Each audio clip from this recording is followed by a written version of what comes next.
اعوذ باللہ من الشیطان الرجیم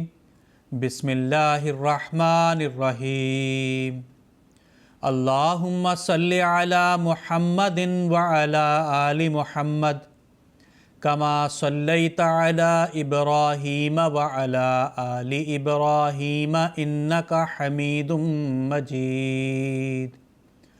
اللہم بارک علی محمد وعلی آل محمد کما بارکت علی ابراہیم وعلی آل ابراہیم انک حمید مجید ان اللہ وملائکتہ یصلون علی النبی یا ایہا الذین آمنوا صلوا علیہ وسلموا تسلیما، یعنی یقیناً اللہ اور اس کے فرشتے نبی صلی اللہ علیہ وسلم پر رحمت بھیجتے ہیں۔ اے وہ لوگو جو ایمان لائے، تم بھی اس پر درود اور خوب خوب سلام بھیجو۔ ناظرین کرام، آج کے درس کا موضوع ہے درود شریف کی اہمیت و برکات۔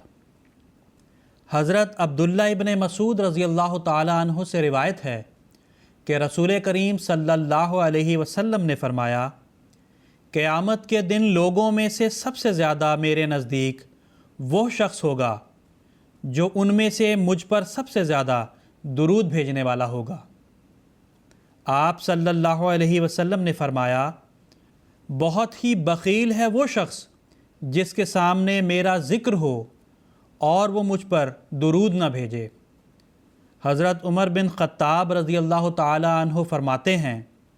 کہ دعا آسمان اور زمین کے درمیان ٹھہر جاتی ہے، اور جب تک تو اپنے نبی صلی اللہ علیہ وسلم پر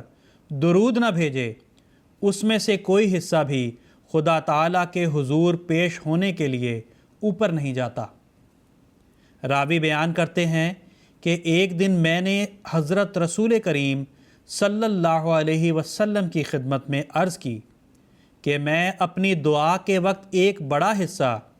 حضور صلی اللہ علیہ وسلم پر درود بھیجنے میں صرف کرتا ہوں، بہتر ہو کہ حضور ارشاد فرمائیں کہ میں اپنی دعا کے وقت میں سے کس قدر حصہ حضور صلی اللہ علیہ وسلم پر درود بھیجنے میں مخصوص کر دوں۔ حضرت صلی اللہ علیہ وسلم نے فرمایا، جتنا چاہو۔ میں نے عرض کی، کیا 1/4؟ فرمایا، جتنا چاہو، اگر اس میں اضافہ کرو تو تمہارے لیے اور بھی بہتر ہے۔ میں نے عرض کیا کہ آئندہ میں اپنی دعا کا سارا وقت حضور پر درود کے لیے مقرر کرتا ہوں۔ حضور اقدس صلی اللہ علیہ وسلم نے فرمایا، اس صورت میں تمہاری ساری ضرورتیں اور مرادیں پوری ہوں گی اور سب گناہ معاف ہو جائیں گے۔ حضرت مسیح موعود علیہ السلام فرماتے ہیں، درود جو حصول استقامت کا ایک زبردست ذریعہ ہے، بکثرت پڑھو، مگر نہ رسم و عادت کے طور پر بلکہ رسول اللہ صلی اللہ علیہ وسلم کے حسن و احسان کو مد نظر رکھ کر، اور آپ صلی اللہ علیہ وسلم کے مدارج اور مراتب کی ترقی کے لیے، اور آپ صلی اللہ علیہ وسلم کی کامیابیوں کے واسطے۔ اس کا نتیجہ یہ ہوگا کہ قبولیت دعا کا شیریں اور لذیذ پھل تم کو ملے گا۔ حضرت خلیفۃ المسیح الاول رضی اللہ تعالی عنہ فرماتے ہیں، درود بھی درد سے ہی نکلا ہوا ہے، یعنی خاص درد، سوز و گداز اور رکت سے خدا کے حضور التجا کرنی کہ اے مولا، تو ہی ہماری طرف سے خاص خاص انعامات اور مدارج حضرت صلی اللہ علیہ وسلم کو عطا کر۔ ہم کر ہی کیا سکتے ہیں اور کس طرح سے آپ صلی اللہ علیہ وسلم کے احسانات کا بدلہ دے سکتے ہیں، بجز اس کے کہ تیرے ہی حضور میں التجا کریں کہ تو ہی آپ کو ان سچی محنتوں اور جان فشانیوں کا سچا بدلہ جو تو نے آپ کے واسطے مقرر فرما رکھا ہے اور وعدہ کر رکھا ہے، وہ آپ کو عطا فرما۔ انسان جب اس خاص رکت اور حضور قلب اور تڑپ سے گداز ہو کر آپ صلی اللہ علیہ وسلم کے واسطے دعائیں کرتا ہے تو آن حضرت صلی اللہ علیہ وسلم کے مدارج میں ترقی ہوتی ہے اور خاص رحمت کا نزول ہوتا ہے، اور پھر اس دعا کو درود خوان کے واسطے بھی اوپر سے رحمت کا نزول ہوتا ہے، اور ایک درد کے بدلے 10 گنا اجر اسے دیا جاتا ہے، کیونکہ آن حضرت صلی اللہ علیہ وسلم کی روح اس درود خوان اور آپ صلی اللہ علیہ وسلم کی ترقی مدارج کے خواہاں سے خوش ہوتی ہے، اور اس خوشی کا یہ نتیجہ ہوتا ہے کہ اس کو 10 گنا اجر عطا کیا جاتا ہے۔ انبیاء کسی کا احسان اپنے ذمے نہیں رکھتے۔ حضرت خلیفۃ المسیح الثانی رضی اللہ تعالی عنہ فرماتے ہیں، پس درود میں محمد رسول اللہ صلی اللہ علیہ وسلم کے مدارج کی بلندی